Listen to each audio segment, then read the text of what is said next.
Welcome, NoDQ Galaxy, and we are back, finally, with another edition of the NoDQ Review, and I am Virtue, with the A-Team, Jeff Meacham, Greg Cherry, and Mr. Aaron Rhodes. Rift. Aaron, what's up, man? You know what? You lost me there. Why do you have blonde hair? Well, first of all, it's Rift Shady, not Cody Rhodes. Cody Rhodes had longer hair. Mine's pretty short.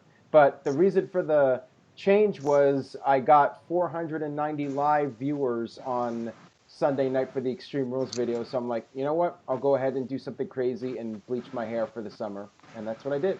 So here we are. Nice. All right, Jeff.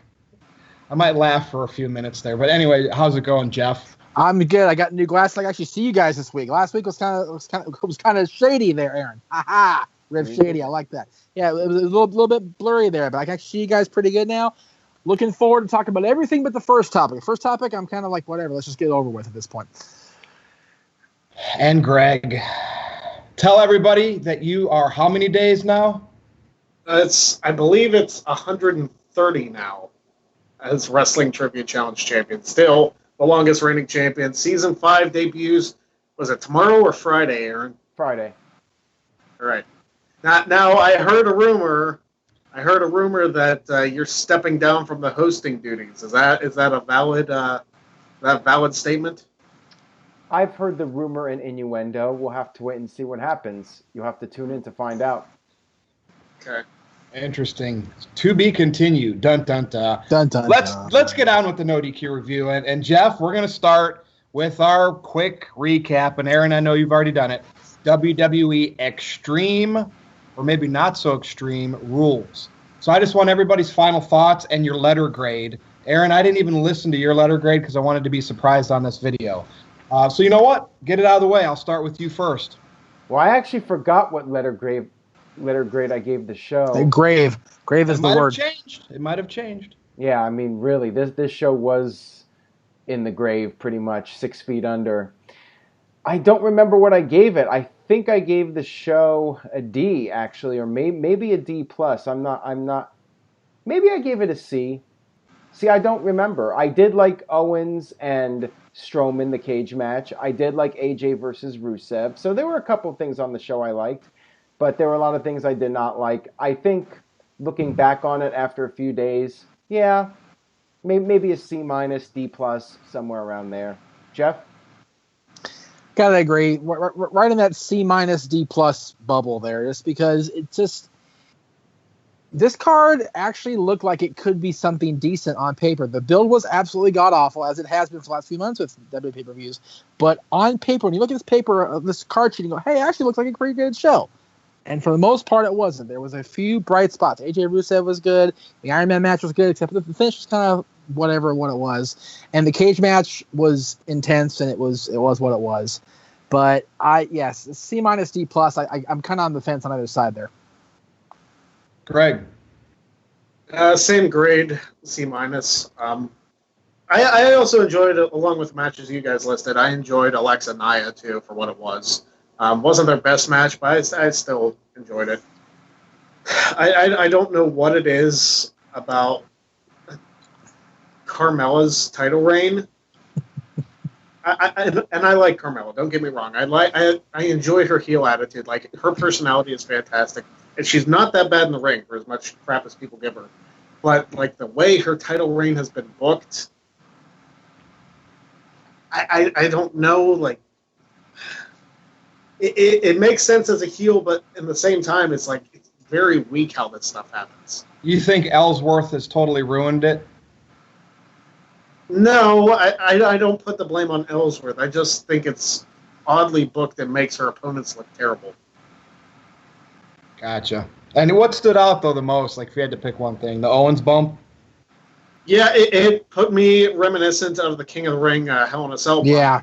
Which also took place in Pittsburgh. Which is so funny because Mick Foley has said for 20 years, you'll never see a bump like that again. And here we are. Same city. Well, Mick didn't have an airbag though underneath the table like KO did. But you know what, the fact of the matter is, it's safety first. But the thing is, it's still of the realm of, do we really need to have that value of shock TV or shock value to actually be entertaining? It's like, yeah, it was a cool bump, and yeah, there's a crash pad there, but stuff can happen. Even with a crash pad, things can go wrong. Why do we need to throw Kevin Owens to the wolves there?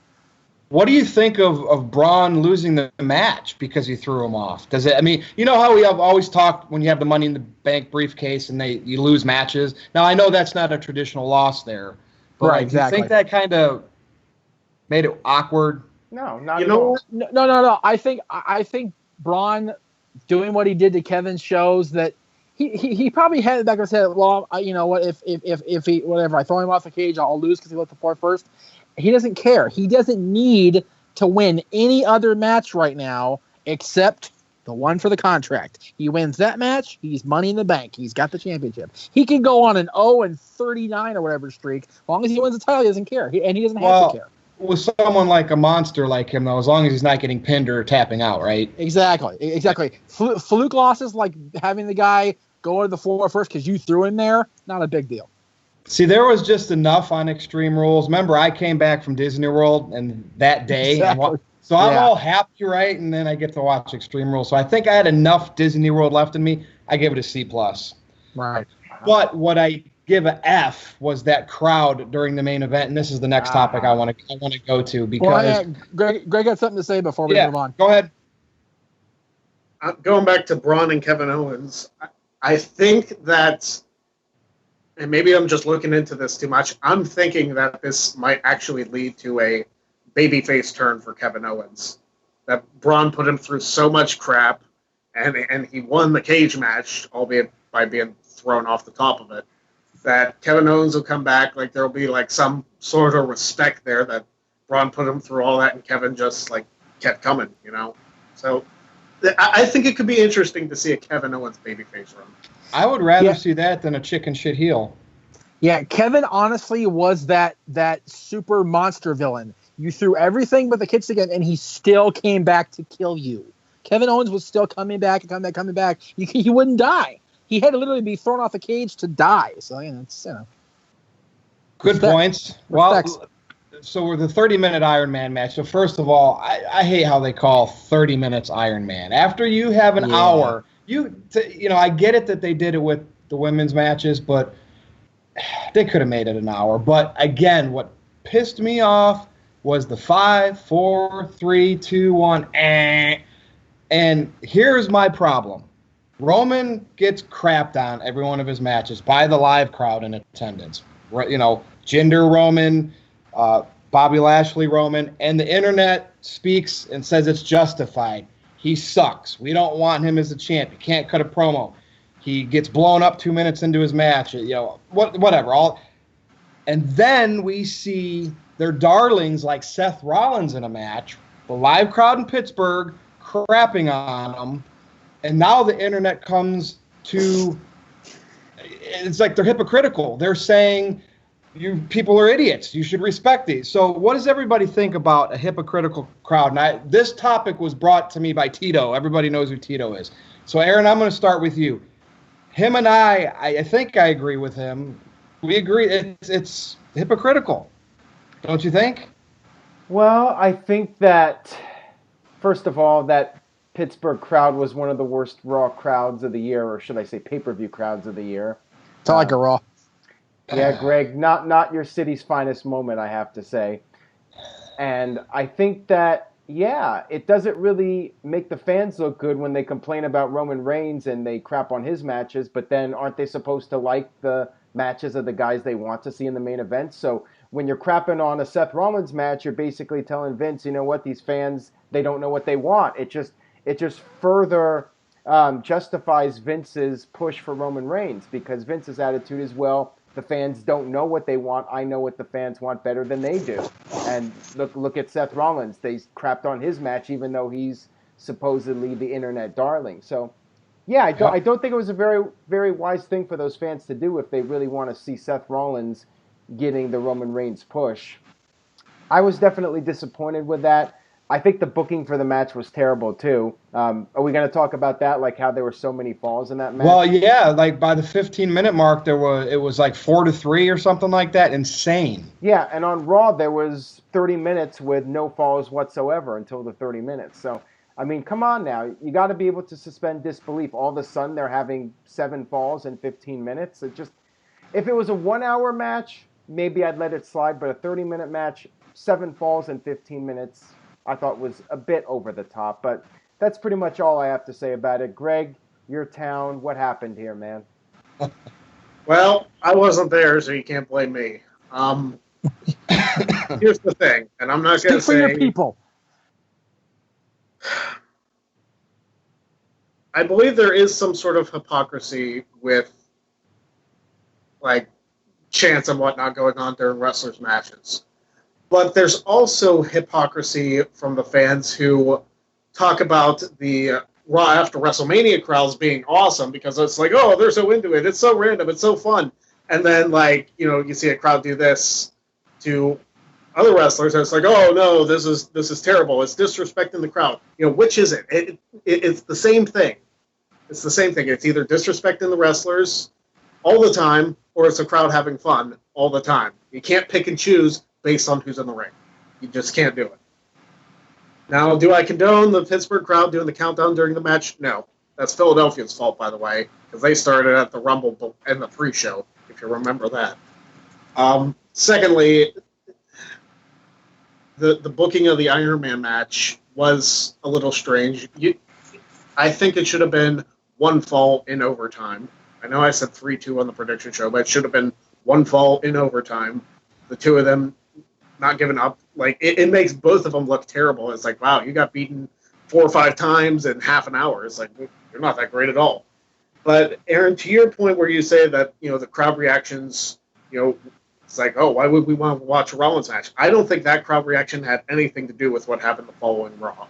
I don't think it had any bearing. Like, I think we were going to get Reigns and Lashley, whether that crowd was incredibly hot for the main event or not. Like, I don't think the crowd reactions matter to Vince McMahon, honestly. At least in that aspect. Like, if they're cheering stuff, if they're chanting for stuff, fine. I don't think it has any bearing on what happens on the shows. It really doesn't. They're going to do what they're going to do. Exactly. I mean, and the old adage, you pay for your ticket, you can do what you want. Yeah, you can. In some instances, you look like a jackass. So Pittsburgh, you know, get it together for the next show. But, like, I'm not completely burying people, like, 3-4 days later about, you know, the Pittsburgh crowd. It's like, would you rather, you know, the crowd just be sitting on their hands, sitting in silence, watching for half an hour and not reacting to anything at all? That would be worse. And also, that Pittsburgh crowd was chanting "Burn It Down" for Seth Rollins a few times during that match. Like, they were into the match, but they were having fun with the clock. Like, don't completely discount the crowd just because of the countdown. Was it annoying? Yeah, but don't completely bury them because of that. They had to deal with the rest of Extreme Rules as well. Okay, that is true. So if Rollins and Ziggler are going to be mad at anyone, maybe they should be mad at the people that put the show together in the first place, to the point where the fans were that restless that they had to do something to keep themselves entertained. Jeff, your thoughts? And I like the end of that match up until the sudden death but, you know, again, wrestling logic, Seth had all that energy to hit the curb stomp and all that momentum, and there was like 7 seconds left on the clock when he hit it, but he fell into the corner and was too weak to make the cover because I think they did it a little too quick, and he had to make a weak pin attempt when it was too late. I would have rather have seen him win the Intercontinental title the last second. That would have been, to me, that would have been cool. Well, before Jeff gives his thoughts, I did mention on my review that I think it should have ended with Ziggler running and going into the crowd and getting counted out, or not getting counted out, just waiting for the time to expire. And then that's when Kurt Angle would come out and put it into overtime. That way, you know, Ziggler's trying to take the easy way out. Instead, Rollins just failed. He couldn't get the job done, but then Kurt gives him another chance, and then he still blows it. So, even though there was interference. But, Jeff, your thoughts on it? First off, the booking of the match, Virtue, you mentioned they should always be an hour. I think we can look back on the WWE Network for just $9.99, by the way, and check out Ricky Steamboat versus Rick Rude and Rick Rude versus Dustin Rhodes to see two great 30-minute Iron Man matches from WCW. They can be done in 30 minutes if they're done right. A 4 to 3.5 hour or whatever it was, whatever the final score was, is way too many falls in the course of a half hour. That's ridiculous. Yeah. Like Greg said, it makes him look, well, if I can beat 4 times in 30 minutes, I can beat him right now. It makes him look weak. As far as the crowd goes, I'm not going to sit here and be Chris Jericho and say, well, we invented that. I do not remember crowds hijacking a match or trying to hijack a match or trying to chant or whatever until I went to my first independent PWG show. Because that was the first time I ever heard the dueling chants. Cheer for one guy, cheer for the other guy. And Aaron would chant them, make up your mind, because it was so annoying. Let me ask you this, Jeff, because I've never been to a PWG show. Do they let the fans right up to the ring? Yes. And tap on the ring? Yes. They did. I don't know if they still do. They did. I think when we were that going. could have. Yeah, it makes the crowd feel like they're part of the show. Right, and that's wonderful. But I have never been a fan of the dueling chants or the hijack chants. I think it is disrespectful 100% of the way. Yes, you pay for your ticket. Yes, you can do what you want within legalities, within things like that. But I think chanting for the sake of chanting or chanting for one guy or doing chants just is disrespectful and shows the 2 people or the 4 people, whatever, in the ring, you care less about what they're doing than making yourself look like a complete, oh, I'm a fan, I can do what I want.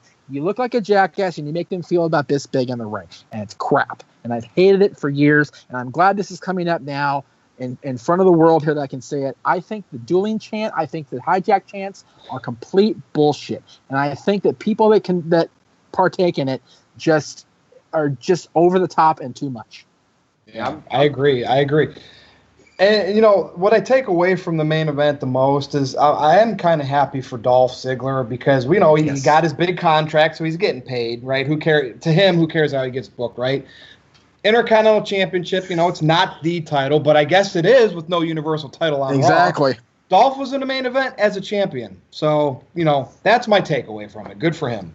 And it was the first time the IC title has been the main event in a very long time, so it was very cool. Yeah, I think it was the first one-on-one main event for the IC title since the 92 SummerSlam. I know there were matches where the IC title was in the main event, but they were multi-man matches. I think this was the first one-on-one match.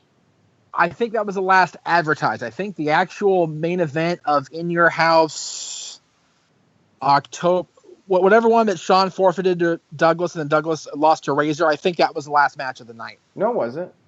The last match, it was Diesel and Wrestling Trivia Challenge. It was, who was it? It was Diesel and Bulldog or somebody like that, and Brett was at ringside. That was the main event. I thought it was Brett and Bulldog. Brett was champion at the time. No, Brett wasn't champion going into that. Diesel was still champion in October '95. Yeah, there were so many in your house. I think it was Diesel versus the British Bulldog. Bret Hart was on commentary, and then they did the pie face. I remember that because it was used in the Raw intro in '96, and that's what set up Brett versus Diesel at Survivor Series. Maybe I need to challenge Greg. Well, speaking of Diesel, do you like this dynamic of McIntyre and Ziggler? Because we all know it's getting the HBK Diesel comparisons. Anybody? I love it. I love it. Love every bit of it. I kind of do too. But I can't speak on it yet because I want to see it more. You know what I mean? And I hope they do it. I hope it's good. I think if they continue to do it, and then when they do the split, it's amicable, not a breakdown and a fight. Let them split off and say, respect you, but I'm the best. No, I'm the best. And then they go off and do their thing, and they come back together eventually to prove who's the best. Good point. And you know what? Why not? Because it's always about two friends or tag teams breaking up, right? Drew is just too good to not be in that title hunt, man. He's been too good for too long. Well, speaking of title hunt, maybe he'll one day get a shot at the Universal title, Brock Lesnar. So finally on Raw, Paul Heyman says Brock will defend at SummerSlam. And right now it's going to be either Reigns or Lashley or potentially both, depending on how they book that match. So here's the key pieces. We know it's going to be Lesnar defending the Universal title at SummerSlam. It's going to be Lesnar versus Reigns, or Lesnar versus Lashley, or both. And where does Braun come into play? Maybe with the Money in the Bank. Greg, I'm going to start with you. What are we going to get at SummerSlam? See, here's my problem with this match on Raw. Why not just make the Extreme Rules match for this? Instead of, like, giving people the hope. It's like, oh, we could see Finn, or we could see McIntyre, or even Elias, or Rollins in the title picture. It's like, nope, the two guys that you didn't want in the title picture, which I don't have a problem with Lashley. Like, I actually want to see Lashley versus Lesnar. Yeah. Some people don't. I do. I want to see that match. I've wanted to see that match since Lashley debuted in 2005. Like, I've wanted to see that match. But I just don't know why they would go through the whole rigmarole of the triple threats when you know that it's going to be Lashley and Reigns. It's like, why did you just waste our 3 hours by giving us the same match you gave us last night? You know, I don't get it. It's like they book house shows, Greg. Yeah, it is what it is. I hope Lashley wins next week, straight up, and Reigns can find something else to do for SummerSlam. Maybe he can face McIntyre in a one-on-one, and McIntyre can beat him. I don't know. I don't book for them, so don't ask me. All right, Jeff. Everybody expected Reigns to be the Universal Champion at WrestleMania, and here we are now, just wondering: is this a UFC thing? Is this Vince doesn't trust the heat that Roman's going to get if he wins it? What do you think? I have been thinking about this since Sunday because, for the record, I did not get to see Extreme Rules until the day we taped this because I was on vacation. I took a vacation. I was away from wrestling, period, for a week. It was actually kind of wonderful. Yeah. It was beautiful. No wrestling all week except for network stuff. Like I didn't watch current wrestling. It was actually very refreshing. I have the sneaking suspicion that they're going to give us what we want, but not the way that we envisioned it, not the way we actually do want it. I think that Reigns is finally going to get the win over Lesnar and send him off to the Octagon to go train for his January fight. Right? January kid fight. Or February, or something like that. Whatever it is. He can be in the Octagon in January. That's what I heard. So, yeah. And then Reigns is celebrating the big moment, just like Bryan had at SummerSlam 5 years before, Money in the Bank. Strowman cashes in. Strowman goes forward as champion, as the heel champion, rather than Lesnar. I don't know. I honestly would like to see something else happen, but I have this just god-awful feeling in this heartburn area of my gut that just they're going to book it that way just to piss us off. Yeah. Well, Aaron, so is that a bad? I mean, so if Roman wins the Universal title and loses it right away to Braun, don't we like Braun? I mean, aren't we supposed to like Braun like Stone Cold type? We like Braun, but then we're going to have to get Reigns chasing Braun for 3 months, and Reigns is still in the damn picture. Oh, that's what you're looking at. Okay. Yeah, he's looking at the big picture here. I just don't like Strowman being the Money in the Bank holder. I said this a long time ago. That's awful from Jump Street. Exactly. It's terrible. It doesn't fit with his character. His character is not going to take that cheap route to win the title. He's going to go face-to-face, man-to-man. He wants a guy at 100%. He doesn't want to win a title cheaply. That's just how I see the character, at least. Now, Aaron, think about it this way. The two guys that we knew did not need to be sneaky Money in the Bank people announced their cash-in. Van Dam and Cena. Yeah. Everybody else that's been Money in the Bank has had that sneaky, suspicious nature to them. Right. But it works for them. Could Braun just say, I mean, obviously not now because it's too early, couldn't he just say, I want the main event at WrestleMania and then hand that briefcase to Kurt Angle? You know what I mean? Like he could, but and that makes complete sense. So why would they do it? It ain't going to happen because it makes too much sense. Greg?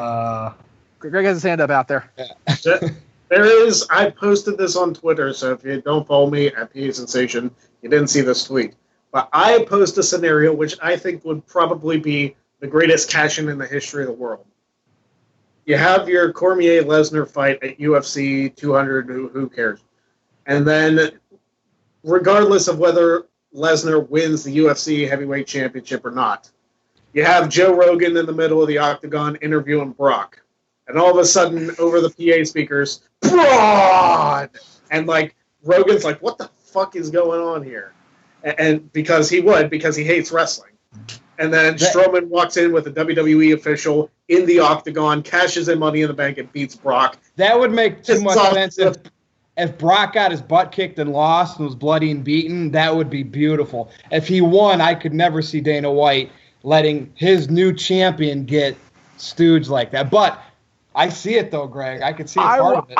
I would love for that to happen, and I would love for Dana White and Vince to have that collective foresight and go, we can get every eyeball in our business on this stuff, and they won't do it. They won't do it. I think there's a better chance. Like that. That is the only way it makes sense to me for it to happen. I know. But I know.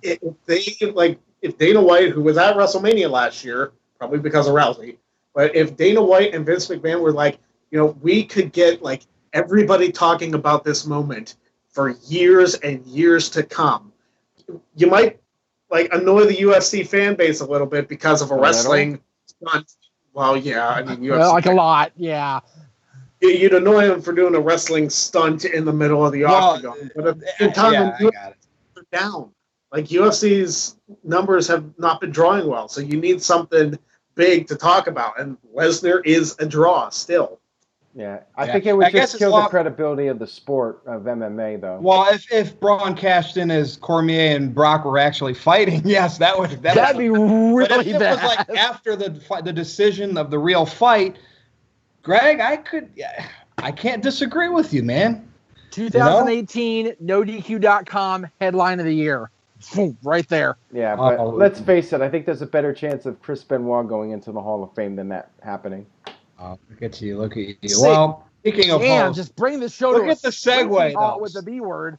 Speaking of Hall of Fame, Hulk Hogan was segues added back to the Hall of Fame page on WWE.com or however they do that. Hogan is back, and of course, snowball effect. Some sensitive people in the locker room. Titus O'Neil. I don't know if I heard anybody else. Is this too soon for Hogan? And yes, he said words. He said racial words, but he apologized. You know what I mean? So today in our society, we say one thing in the spur of the moment in privacy. He did it in privacy. And we are subject to that. That becomes who we are. I just don't like where our world is today. So I forgive Hogan. I believe his apology. If he comes out and says racist things again, he's a racist. But he's been clean, right? Right. I haven't heard him say anything crazy. Aaron, I'll start with you. Is this too soon? Does the locker room have the right to be sensitive? And what's Hogan's role going to be? Well, I can understand them being upset, but at the same time, business is business. And let's face it, who did New Day work with at WrestleMania in 2016? The legends. Naming? Austin, Michaels, and Foley. Steve Austin, didn't he have some issues with Deborah? Slapping her, throwing her across the room, according to Deborah. Yet they worked with him. So wasn't Shawn Michaels a legendary bad everything until he found Christ? Yeah, exactly. So a lot of wrestlers have some issues, and Hogan said something that was uncalled for. I mean, nobody's denying that, but at the same time, at some point you got to say it's time to move on here, and it's not like Hogan physically attacked somebody or raped somebody or killed somebody.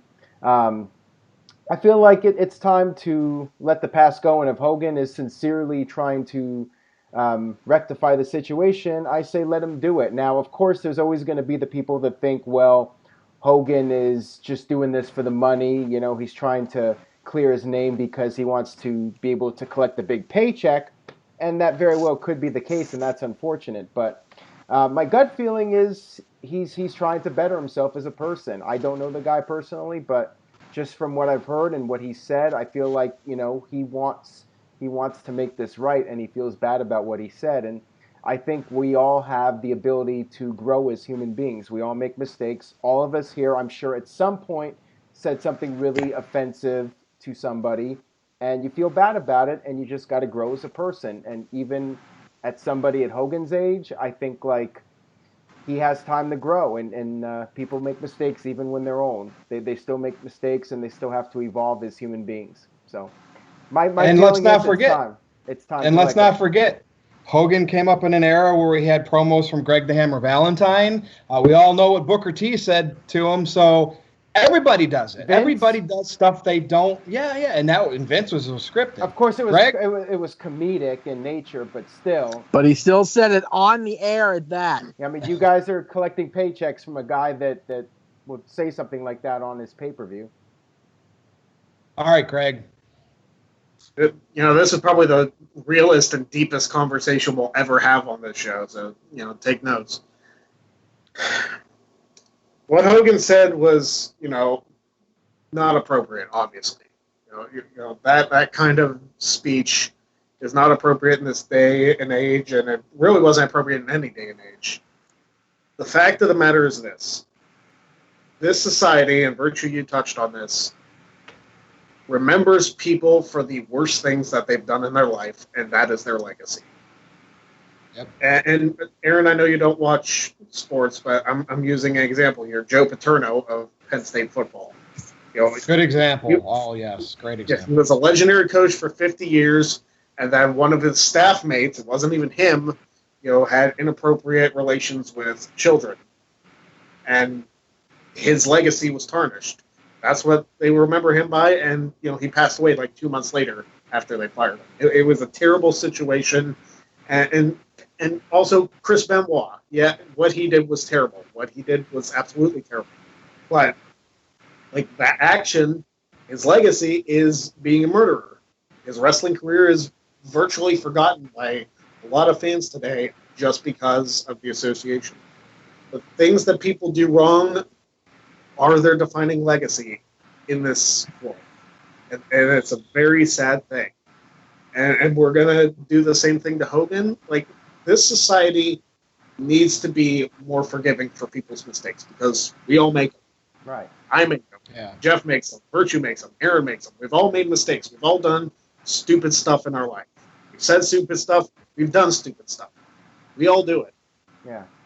We have to be more accepting of people's failures because we can't tear them down for their failures. We have to help them get back to a level where they don't make those failures again, if that makes sense. Yeah, it does. And for a lot of us, we might say something really offensive at one point in our lives, and fortunately, we're not being recorded. In Hogan's case, he was recorded, and that's something that's always going to be there now. It'll never go away because that recording exists. But imagine if one of us had said something really offensive and it got recorded and it was all over the internet. It would be all that more difficult to get past it.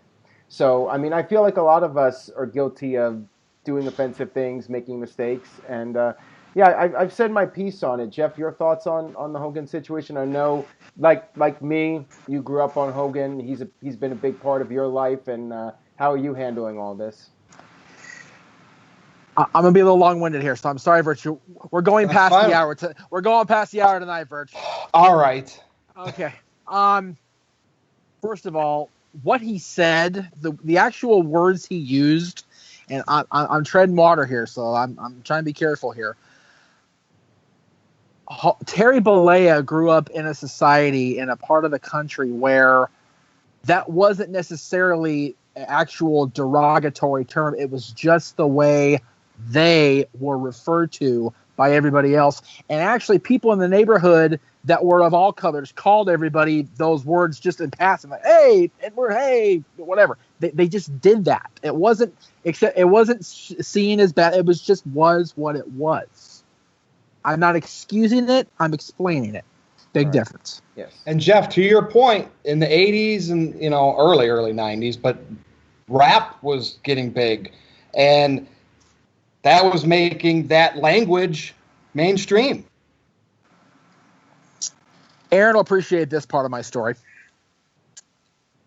We did an Angle and Epic War with Gary, Aaron. You'll remember this. Yeah. I'm going to use the word here. I'm not meaning it. Don't everybody come with hate mail. Uh-oh, here we go. Gary had a trio in his federation called the Negro Division. It was a group of 3 guys as a tag team. The guys all were into it. They made Gary an honorary NIGGA. They called him the honorary. They did. It was just part of the joke. It was for some reason, and maybe this is just me being the whitest guy in the room. They're allowed to call each other that, but nobody else is. Well, the thing is, too, it's the context of it with like Vince it is. And with the faction, it's more humor and comedy. Right. But what Hogan said, people see it as his real feelings and him, not joking and you around. know what? And the time that he grew up and was raised by very, very Southern white parents, I can only imagine him having his daughter date somebody he didn't necessarily approve of based on his upbringing. I could see where that would mess with his head, and where a time where his kid is in jail and he's completely panicking about everything, verbal diarrhea. And he was also at the lowest point of his life, and he was angry. And when he was at a point in his life, they think of the worst things to say about somebody when they're angry. He was at the point of his life where he was sitting in his bathroom on a chair with a bottle of Xanax, a bottle of rum, and a gun in his hand. Okay, he was that far gone at that point. Okay, he was completely off the rails. Again, not excusing, just explaining. Well, I don't know about the gun part. That might just be to sell books. Who knows? Well, from what I've... Okay, whatever. I talked to Jimmy Hart about this at length. I talked to him not too long ago, maybe a month ago, so I didn't know this was going to happen yet. But Jimmy has told me every single time I talk to Jimmy that Hulk feels absolutely horrible about not only the fact that he said it, but the fact that it was taken completely out of context and made to not only bury his legacy, but to make the fans, the Hulkamaniacs, think that he was some racist person. Hulk Hogan is not. I don't know if Terry Bollea is a racist. I don't know if he is or not.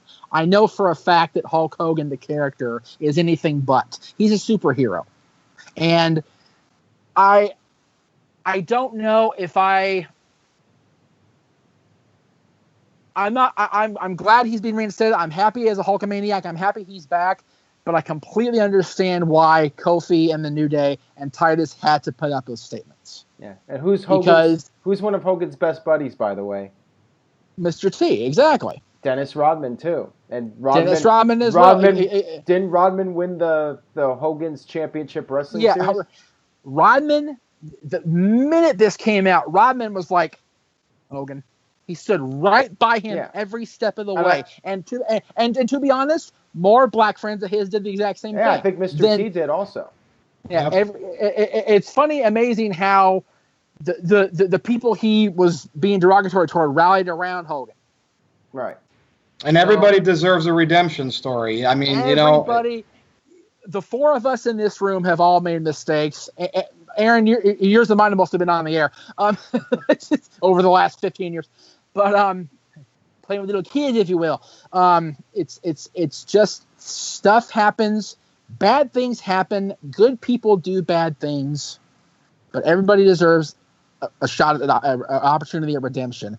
And I think that if Hulk can show the locker room and show the fans and show the universe and show everybody he's involved with that he truly is not the person he was made out to be, and earns this reinstatement, then I'll be happier about it. Now, let me say one more thing before I move on.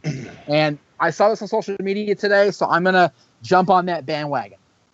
If we can reinstate Hulk Hogan for using the N-word into the Hall of Fame, it's time to stop bullshitting and put China in. It's time to stop bullshitting and put her in the Hall of Fame. That's a great point. She did adult films. Oh, no. She made money and good money off it. Put her in the goddamn Hall of Fame already. Look at Sonny, for crying out loud. Look at Sonny. Sonny did it after she got the ring, for Christ's sakes. And they haven't disbarred her from, kicked her out yet. Actually, screwing around, damn it. As far as I can tell, Hogan is not a repeat offender. And if he was and he was still saying racist things, then sorry, bye-bye. You're done. But he's not. I'm excited to see his first appearance on television. We know it's going to be the entrance. I don't know. Is it going to be the flashy entrance, or is he going to come out all somber? I mean, I'm very curious on how the tone of his voice and what he's going to say. We might not say anything for a while, Jeff, but I think I'm excited for that. I think we get the big Real American, the hand, the cup, everything, and he gets in the ring, and First of all, brothers, it's good to be back. Real soft, real calm, real quiet, and then, well, let me tell you something, brother, and he gets into it. That's it. Just a brief little second of serious, and then boom, into the Hulk spiel. Does anybody have an idea of like a good time for him to show up, or a plan, an angle, anything? No sleep till Brooklyn, brother. No sleep till Brooklyn, man. Put him as the host of SummerSlam again, or something like that. There you go. Similar to that. A good place for that. No better place in the New York market for Hulk Hogan, brother. What about this? What about have him show up involving Velveteen Dream? I don't know why I thought that, but NXT. Because of the, you know what? And Velveteen Dream is African American. I mean, why not?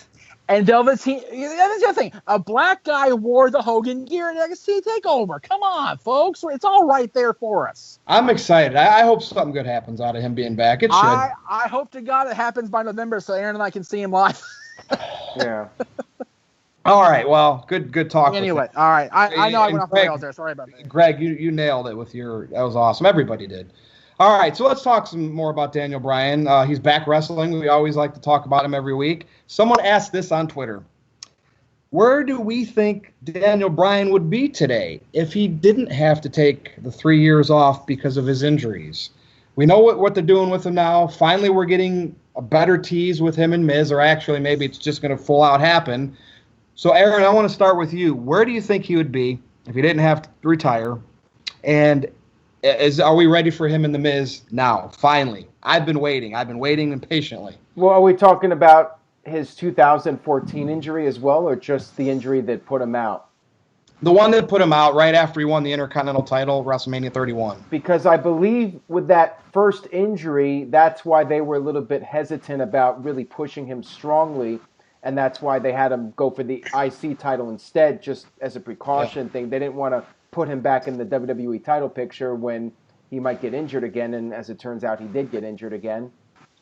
So it's really hard to say. I think they would have slowly built him back up, but with all those injuries in late 2015, 2016, I think he would have been right back up there in the main events and maybe feuding with Jericho and feuding with AJ Styles. Those matches definitely would have happened, I think, sooner, and they're just starting to happen now. So that's what I think. But these what-if questions, I think, are really difficult to answer. Greg, your thoughts on it?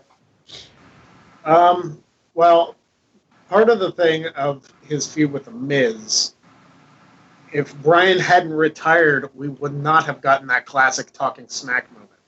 Yep. Because Bryan wouldn't have been the general manager. He would have just been another wrestler. So we would not have got that confrontation, at least not in that setting. We wouldn't have got that. We wouldn't have got that moment if Bryan hadn't retired. So, in that sense, I'm thankful for that because we got that moment. But if Bryan hadn't retired, would he be back at the top of the title picture? Would he at least be in main event status? Yeah, of course he would. I mean, he was one of the biggest stars, one of the biggest, I'd say, natural stars, naturally supported stars. Organic. Organic, thank you. One of the most organic stars of this generation.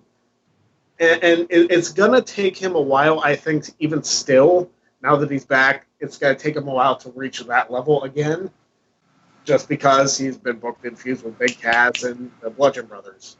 So it's like, we what Daniel Bryan had match we want to see, and a match against The Miz is something we want to see. I expect it at WrestleMania. It looks like it might happen at SummerSlam.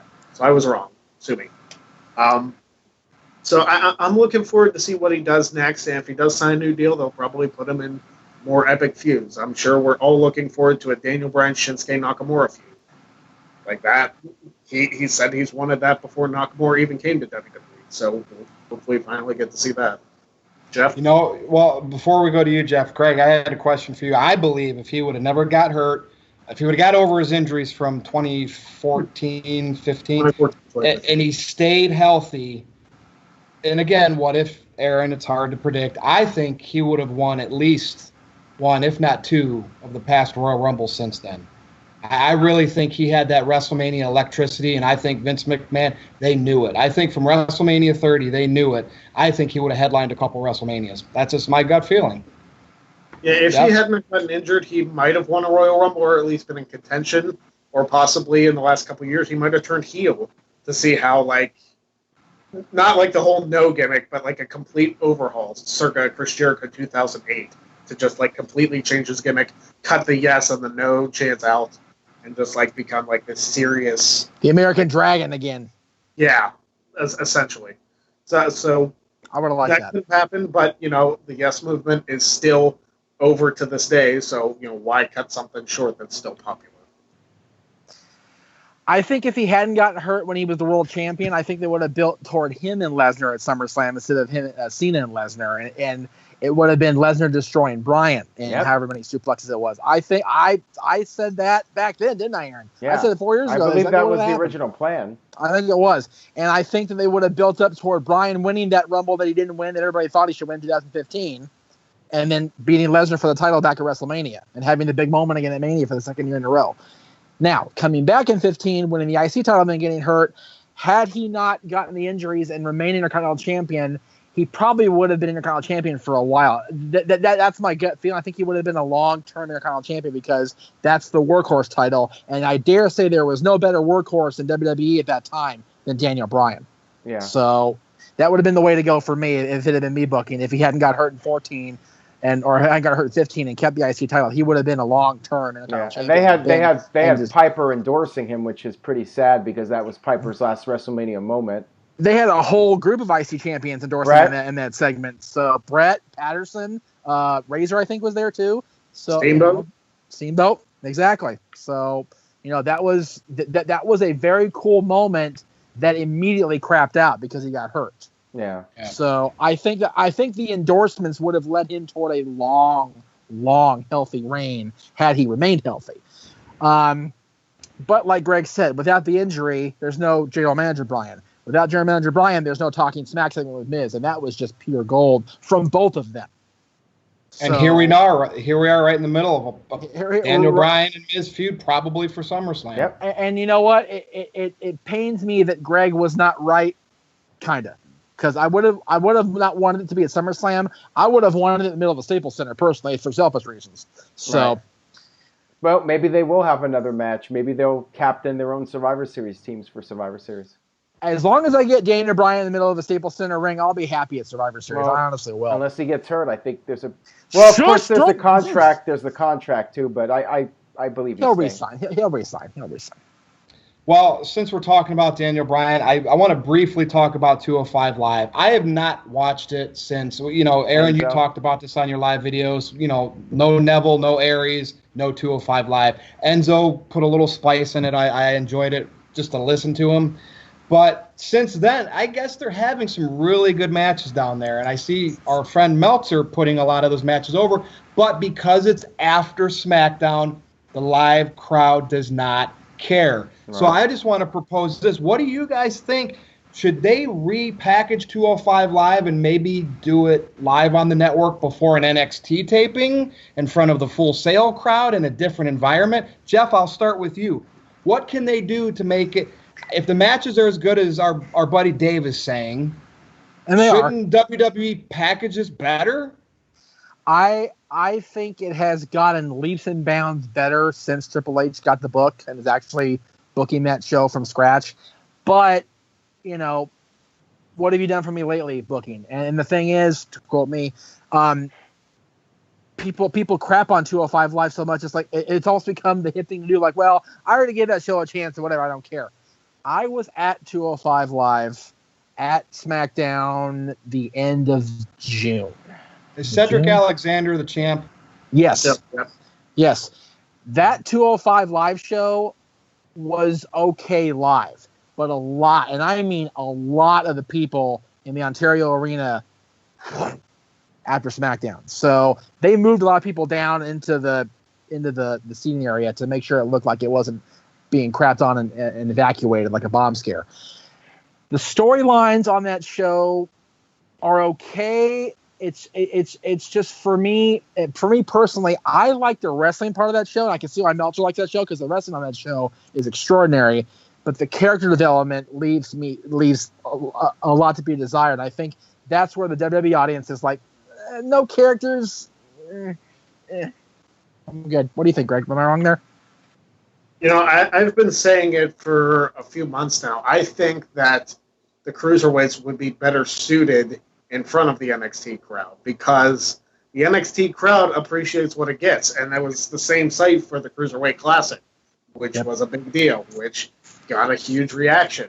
I think if you showcase the Cruiserweights in a space where, even if, I don't want to say extend NXT to 2 hours just so you can fit the Cruiserweights in, because I don't want NXT to be overkilled.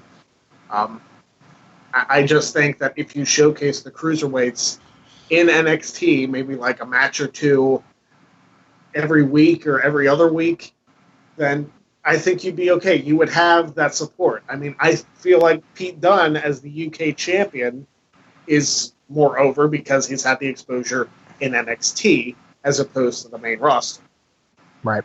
So I think the 205 Live would be better suited. I really don't think the Cruiserweights should have their own show, not because they're not talented, not because they don't deserve the spot, but because the Cruiserweight action is such a niche part of the entire wrestling core that if you give them their own show, you only have a certain amount of people watching that because a certain amount of people like that. Like, don't get me wrong, they have some great psychology and whatnot, but it's such a niche part of it, and you don't have the big mainstream stars that you do with a Raw, a SmackDown, or an NXT.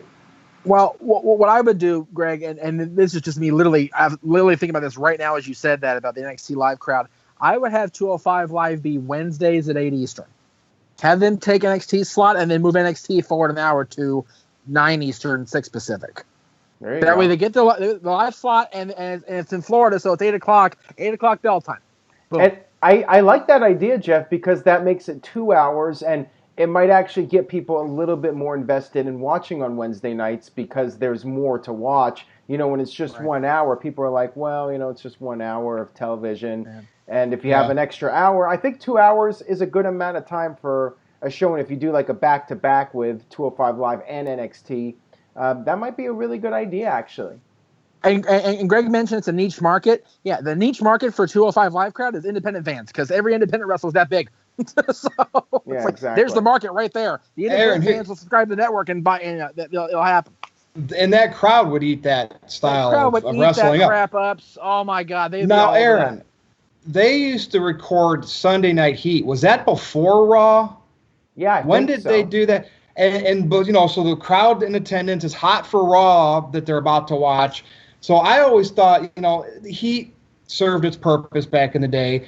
Why not, if they're not going to go to Full Sail, why not have 205 live before SmackDown comes on the air? Do you know what I mean? Like, while the crowd's still kind of excited for a SmackDown show at least. Well, yeah, I understand that because if you do that, the crowd is thirsty for action when they first come into the arena. They want to see some great wrestling right off the bat. So that's a hot way to start off the show. But at the same time, like Greg said, there's really only a limited appeal to it, and I don't know how effective that would be. I think it would help because I think the fans would cheer for just about anybody if they came out. They just want to see some live wrestling. It's a cheap way. And not only that, but when they do shows on the West Coast, that means it's a 4 o'clock bell time in rush hour traffic in California. That would be a bitch crowd-wise. Terrible crowd. Yeah, see, I'm not used to your time out there, Jeff. No, it sucks. Neither was Greg. I was going to say East Coast time, you'd be cutting into people's Wheel of Fortune and Jeopardy time. So, you might not want to do that for the older and me. Bunch, that's right. And you. Yeah, that's right. I still watch them. Or bump SmackDown from 9 to 11. But there's different possibilities. Hopefully we answered your question. But is everybody ready for the main event? Yeah. Yep. I think it's time. Like, we've talked about AJ quite a bit, but I don't think we've really just talked about him. It's usually the feud he's in or whatever, but he's the WWE champion, and he's held it for quite some time. He is going to be on the cover, or he will be on the cover for sure for 2K19, which Aaron will not be on the Switch. Probably a good thing. It's not. So my question is, has AJ's WWE title run, is that a yes or no? Has his title run been underwhelming? And I'm interested to hear what everybody has to say. Greg, I'll start with you. What do you think? Well, sadly, I think Money in the Bank aside, his feud with Shinsuke did bring it down. I enjoyed AJ Styles versus Rusev in their first WWE title match together. I thought it was great. I thought the near falls were good. probably arguably the match of the night. His matches with Owens and Zayn and the six-pack challenge I thought were good. His match with Lesnar was probably Lesnar's best match in years, honestly. But as far as booking goes, it goes back to the whole CM Punk thing with his long title reign, that he was rarely, if ever, in the main event. And that does hurt the WWE Championship. And we're all old school people where the WWE Championship was more often than not in the main event spot every single pay-per-view. There were a few exceptions, WrestleMania 8, WrestleMania 11, where the WWE Championship was not the main event. But more often than not, the champion faced the challenger in the main event of a pay-per-view, and we all got used to that, and we were all fine with that because that's the way it should be. But if AJ got his spots in the main event, if AJ won a main event, I would owed somebody a shirt. So I was kind of happy he did main event at Extreme Rules. But if he would have main evented at Extreme Rules, I think everybody would have been okay with that main event because it was a great match. Yeah. Both AJ and Rusev did well. And AJ can put on a good match with most anybody. I say most anybody because his singles matches against Kevin Owens, surprisingly a little underwhelming. Just my opinion. The bar is set so high with AJ, though. You know what I mean? It is. Yeah. And, AJ's been doing this for, 20 years, if not more? Pretty close. Yep. So to see AJ Styles this day and age as the WWE champion, 40, 41 years old, whatever he is, he's still putting on fantastic matches. I mean, we're all used to that with his run in TNA, with his run in New Japan. So we are used to AJ Styles putting on the high-quality matches. I mean, we respect those workhorses, like a Shawn Michaels, like a Bret Hart. And I think that's another thing that drives WWE fans nuts. It's like Vince's focus is always the big guys or the big dog or, the big this or that, the other thing. When we, as wrestling fans, respect the smaller guys that are the workhorses that put on the great matches with great psychology. Not saying the big guys can't do that. I mean, Undertaker's a prime example. I mean, one of the greatest psychologists in wrestling history. But it's one of those things where the little guys don't get the respect now necessarily that they'll get later. If that makes any sense. That makes sense. Yeah. I agree with you on that. Did anybody expect 5 years ago AJ would be in WWE in this spot? You just took the words right out of my mouth, Virtue. I was just about to say 5 years ago, I could not have imagined AJ Styles even being in WWE, let alone being the champion for almost a year. So that's a pretty cool thing. The fact that he is a champion and he is the WWE champion, the title that goes back to 1963. Now, with that being said, I feel like it hasn't been great. It's been good, but I think we've all been waiting for like that one really awesome match that is a match of the year contender for the WWE title that closes the pay-per-view. Some sort of big epic match for the title, which we really haven't gotten yet. He more or less has been very similar to CM Punk in terms of having that kind of run where he's basically in the mid-card with the WWE title. He just happens to be the champion. So I would like to see him main event a pay-per-view as champion and be able to have a match of the year contender as champion as well. And I think there's still time for that. Who knows? He might surpass CM Punk's record. He's getting pretty close now. If he makes it to the Rumble, he'll pass Punk's record. He could feud with Joe for a while and maybe even be champion until next year's WrestleMania. What do you think, Jeff? I think AJ's booking as WWE champion has been underwhelming. I think the fact that he's literally, more often than not, turned chicken shit into chicken salad has been very indicative of how great, how phenomenal he really is. AJ is, if you move yourself away from the Meltzer meter for just a minute, I say AJ Styles is the best in-ring worker in the world right now. I believe that. I stand by that. I like Kenny Omega. I like the Bucks. I like the guys in Japan. But AJ, through and through, has been turning chicken shit into chicken salad, booking-wise. The match qualities have been really, really good across the board with everybody. Even Owens, it wasn't as good as it could have been, but it's not either one of theirs fault. It's just the booking's underwhelming, so they're like, whatever. Cammy. I think. Oh God. Ugh. Yes. Jesus. I honestly think that we are that match away from the Reign going. And I think it could have been the Nakamura series, or at least the one at WrestleMania, and that kind of fell flat. It should have been really good. I think when we get AJ versus Samoa Joe, they're going to make everybody remember why they were the TNA match of the year with Daniels. Remember, Unbreakable. That is still to this day the only triple threat match besides the WrestleMania 20 main event that I can put on a DVD and go, I will sit here and watch this all day and find new ways to love it every time. Right. Great match, and two of those guys are in the WWE right now, and they should be in the main event together for the WWE Championship. And what a series it could be. It could rival Joe versus Punk from Ring of Honor. That's how good it could be. Give them 30 minutes on pay-per-view. Give them 30 on a pay-per-view. Seriously. Yeah. Oh, my God.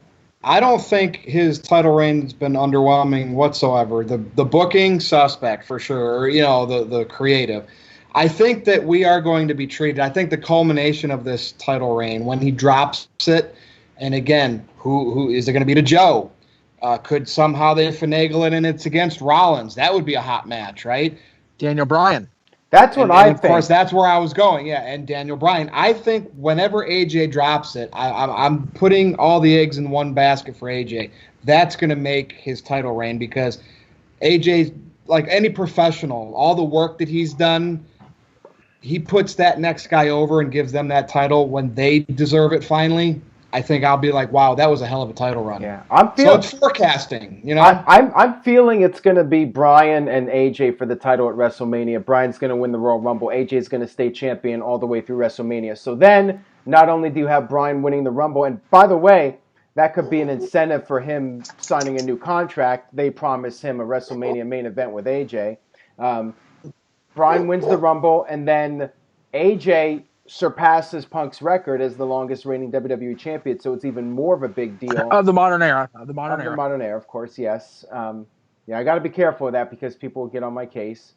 But yeah, I think that is a very realistic possibility for the WrestleMania main event, especially since it's clear now they're going with Bryan versus The Miz, and it looks like it's going to be Joe versus AJ at SummerSlam and beyond. Yep. All right, good points by everybody. And we'll see. Will we get AJ versus Rollins? AJ versus Joe? Who's he going to drop it to? Or AJ versus Daniel Bryan? So let's do plugs. I think that's enough for this week. I got my fix in after being off last week.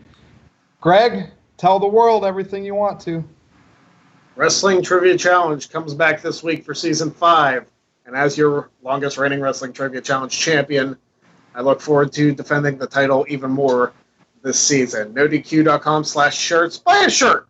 NoDQ.com/Greg. ProWrestlingTees.com/PA Sensation for my custom shirts. That's it for me.